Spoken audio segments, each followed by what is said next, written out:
Λάθος. Ζήτω οι απόκριες! Οι απόκριες! Πριν 1,5 εβδομάδα άνοιξε το τριώδιο. 3 οδές. Αυτή η περίοδος που σύμφωνα με την Ορθόδοξη Εκκλησία ξεκινάει η προετοιμασία για τη Σαρακοστή. 40 μέρες νηστείας πριν το Πάσχα. Και τι γίνεται την περίοδο της απόκριας, στις απόκριες, διασκεδάζουμε, μεταφιεζόμαστε, πάμε σε διάφορους χορούς μεταμφίεσης, τρώμε, ευχαριστιόμαστε φαγητό, γιατί ουσιαστικά τι σημαίνει απόκριες? Σημαίνει από κρέας, απομακρύνομαι από το κρέας, αλλά κατά τις απόκριες καταναλώνουμε τα πάντα μέχρι την περίοδο της Σαρακοστής που αφαιρούμε το κρέας. Απόκριες, το ίδιο λες και στη δική σου γλώσσα. Καρναβάλ, κάρνε λεβάρε από τα Ιταλικά, κάρνε λεβάρε αφαιρώ, απέχω από το κρέας. Έτσι λοιπόν είναι περίοδος όπου διασκεδάζουμε και μεταφιεζόμαστε. Πιο πολύ τα παιδάκια τώρα, να σου πω την αλήθεια, γιατί και εγώ πια δεν το κάνω. Και αν έχω αυτές τις μάσκες είναι γιατί τις βρήκα κάπου που μου άρεσαν και γέλασα πάρα πολύ και τις χρησιμοποιώ με τους μαθητές μου. Για πες μου στα σχόλια, για πες μου εσύ, έχεις καρναβάλι στη χώρα σου? Εδώ είναι το γνωστό καρναβάλι της Πάτρας. Πες μου αν πηγαίνεις σε καρναβάλι, αν πηγαίνεις σε χορούς μεταμφίεσης στις αποκριές και αν γενικά σου αρέσει αυτή η περίοδος και την τιμάς. Πάμε όμως μέσα να κάτσουμε με το καφεδάκι μας, να σου εξηγήσω ακριβώς τι είναι το τριώδιο και να πούμε και κάποια άλλα πράγματα με χρήσιμο λεξιλόγιο στα ελληνικά με αφορμή τις απόκριες. Σήμερα δεν μπορώ να σου κάνω εξωτερικό γύρισμα. Βρέχει, έβρεχε πάρα πολύ όλη μέρα. Είναι μουντός ο καιρός και επειδή μπορεί ανα πάσα στιγμή, έκφραση, δηλαδή οποιαδήποτε στιγμή, να πιάσει βροχή, σίγουρα δεν θα είναι και πολύ εύκολο και για μένα να σου κάνω το βίντεο. Οπότε, έχω εδώ τη μάσκα. Για να σου πω, μάσκα. Καλά, αυτή τη λέξη την έχεις και στη γλώσσα σου, την έχεις σίγουρα. Με άλλα λόγια, γινόμαστε μασκαράδες. Μασκαράδες.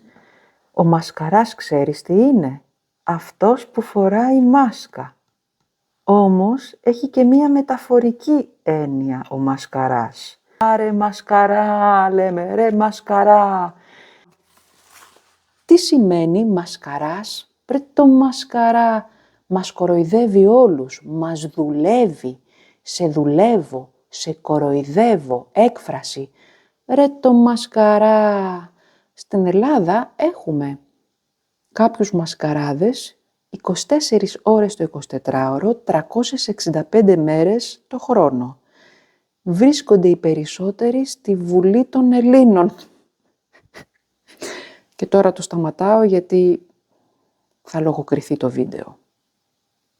Φοράμε λοιπόν μάσκες κατά το τριώδιο, που όπως σου είπα και στην αρχή, το τριώδιο είναι μια ιδιαίτερη λειτουργική περίοδος της Ορθόδοξης Εκκλησίας, κατά την οποία ουσιαστικά από την Κυριακή που είναι του Τελώνη και του Φαρισαίου μέχρι το Μεγάλο Σάββατο λέμε άνοιξε το τριώδιο.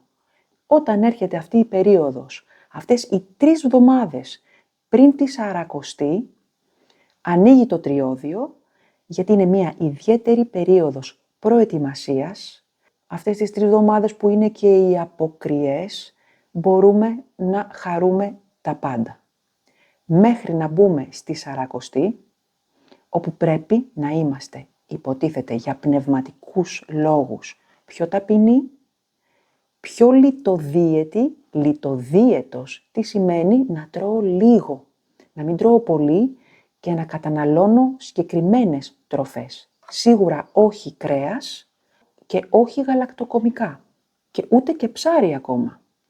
Είναι αρκετά αυστηρή η νηστεία της Ορθοδοξίας. Εγώ την έχω κάνει κάποιες χρονιές και μπορώ να πω ότι τελικά συνηθίζεις και κάνει και καλό. Κατά τις απόκριες όμως, που όπως σου είπα αποκραίω, απομακρύνομαι από το κρέας, απέχω, που σημαίνει έχω απόσταση, απέχω από κάτι. Μπορεί να απέχω από τη ζάχαρη, απέχω από το κρέας, απέχω από το αλκοόλ, από διάφορα πράγματα που μπορεί να καταναλώνουμε σε γενικές γραμμές. Και έτσι λοιπόν αυτή την περίοδο υπάρχουν διάφορες εκδηλώσεις, ιδίως για τα παιδάκια. Μπαλ μασκέ λέμε στα γαλλικά και έχει καθιερωθεί και στα ελληνικά. Λέμε μπαλ μασκέ, δηλαδή διάφορα πάρτι όπου πάει κανείς μεταφιεσμένος, χορεύει, τραγουδάει, τρώει κτλ. Τι άλλο θέλω να σου πω που θέλω να ξέρεις για τις απόκριες στα ελληνικά.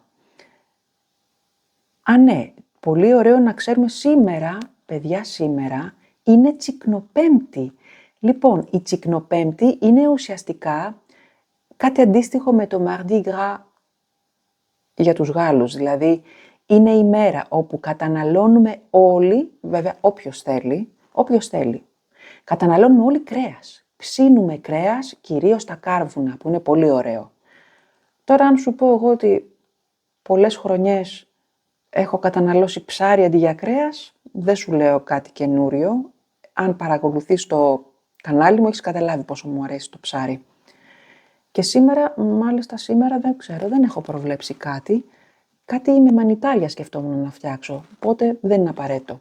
Πάντως σήμερα, αν βγεις έξω, τώρα όχι τόσο στη δική μου περιοχή που όπως σου έχω πει είμαι στην εξοχή και πάνω σε λόφο, αλλά άμα πας σε πόλεις ή σε χωριά ή και σε εξοχικά μέρη που έχει ταβέρνες, μυρίζει παντού τσίκνα. Τσίκνα, ξέρεις τι είναι η τσίκνα? Μυρίζει τσίκνα γιατί ακριβώς τσικνίζουν πάνω στα κάρβουνα το κρέας, το ψήνουν και βγαίνει τσίκνα, βγαίνει καπνός που μυρίζει έντονα όταν ψήνουμε barbecue, ας πούμε, όπως το λες και εσύ φαντάζομαι στη γλώσσα σου. Και σήμερα είναι Τσικνοπέμπτη, δηλαδή παραδοσιακά πάμε στις ταβέρνες, στα εστιατόρια ή ψήνουμε στο σπίτι, αν έχουμε είτε στο φούρνο μας είτε σε μπάρμπεκιου, ψήνουμε κρέας. Ας πιω και λίγο καφεδάκι. Και την επόμενη εβδομάδα θα είναι και η τελευταία εβδομάδα των αποκριών που υποτίθεται κλείνει με πάρα πολύ χορό, με διάφορες ας πούμε εκδηλώσεις όπως το γνωστό καρναβάλι της Πάτρας, πως είναι επίσης στο Ρίο ντε Τζανέιρο που ξέρεις ότι είναι το πιο γνωστό και το πιο μεγάλο, το πιο πομπόδες και που πολλές φορές μεταδίδεται παντού στον κόσμο από την τηλεόραση. Αντίστοιχα στην Ελλάδα έχουμε το δικό μας καρναβάλι της Πάτρας. Όταν κλείνει αυτή η περίοδος, κλείνει με μια ιδιαίτερη μέρα στην Ελλάδα. Πρόκειται για την Καθαρά Δευτέρα.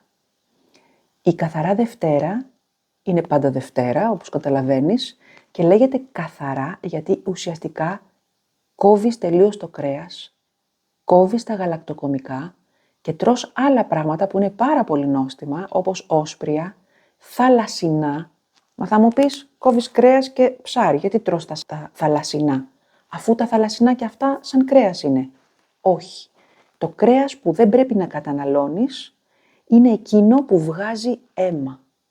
Ενώ τα θαλασσινά, όπως το χταπόδι, όπως τα μύδια, όπως τα καλαμαράκια που τρώμε παραδοσιακά την Καθαρά Δευτέρα, δεν βγάζουν αίμα και οπότε μπορείς να τα καταναλώσεις. Και φυσικά τη γνωστή ταραμοσαλάτα που είναι πάρα πολύ ωραία, φτιάχνω και εγώ να σου πω την αλήθεια και την κάνω πολύ ωραία, με ταραμά που είναι αυγό από ψάρι και πατάτα ή ψωμί αναλόγως. Και τρώμε αυτά, διάφορα ας πούμε πατζάρια, βραστά, ταραμοσαλάτα, όσπρια όπως φασόλια, σαν σαλάτα, μαζί φυσικά με τα θαλασσινά, κοφτό μακαρονάκι με χταπόδι που είναι πάρα πολύ νόστιμο και όταν έρθεις Ελλάδα να το δοκιμάσεις. Και το άλλο βασικό χαρακτηριστικό, επειδή ξεκινάει η νηστεία της Σαρακοστής, 40 μέρες χωρίς κρέας, η αλήθεια είναι ότι είναι 56 μέρες χωρίς κρέας, αλλά τέλος πάντων, Σαρακοστή, τι γίνεται, την καθαρά Δευτέρα πετάμε χαρταετό. Βέβαια, είναι στην παράδοσή μας, πάμε έξω στα βουνά, στα λαγκάδια, σε κάμπους και πετάμε χαρταετό. Εντάξει, για το βίντεο σου λέω ότι είναι περίοδος χαράς και ότι μασκαρευόμαστε κτλ. Φυσικά δεν είναι υποχρεωμένος να το κάνει κανένας αυτό.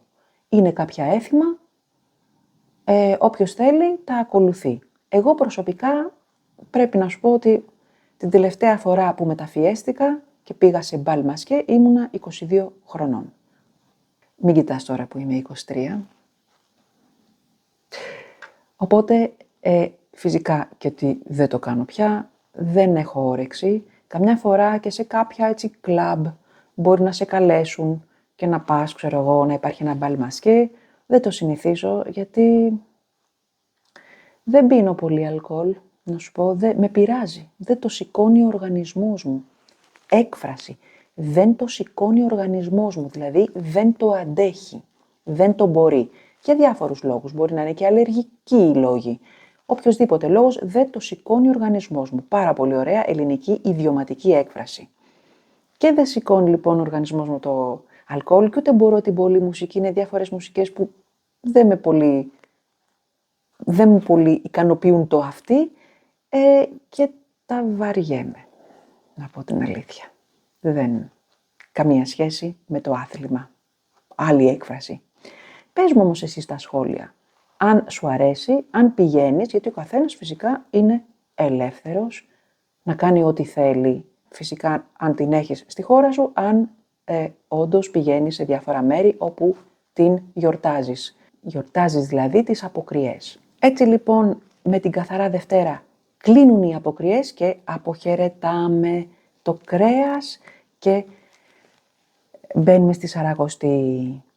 Αν με ρωτήσεις σήμερα αν οι Έλληνες εφαρμόζουν αυτό το έθιμο, θα σου πω πολύ λίγοι τελικά. Πολύ λίγοι απέχουν από το κρέας. Γιατί σίγουρα έχει κάποια δυσκολία το να μην τρως καθόλου γαλακτοκομικά, καθόλου κρέας. Δεν μπορούν όλοι. Εγώ το έχω επιχειρήσει αρκετές χρονιές, αλλά το έχω συνηθίσει. Παλαιότερα με την οικογένειά μου καθόλου δεν το συνηθίζαμε αυτό. Δεν υπήρχε στις συνήθειές μας. Βρήκα όμως ένα νόημα σε αυτή την παράδοση. Κατάλαβα διάφορα πράγματα που δεν μπορώ βέβαια εδώ να σου εξηγήσω αναλυτικά, αλλά θέλω να σου πω ότι τελικά όλα έχουν το νόημά τους. Όλα έχουν το νόημά τους. Από εκεί και πέρα ο καθένας διαλέγει τι θέλει να εφαρμόσει και τι όχι.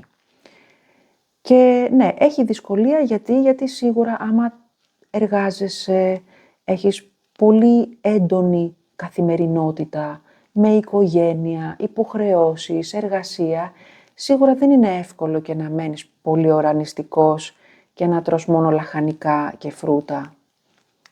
Οπότε, ναι, και να είσαι ας πούμε αυτό που λέμε πιο vegan, πιο φυτοφάγος.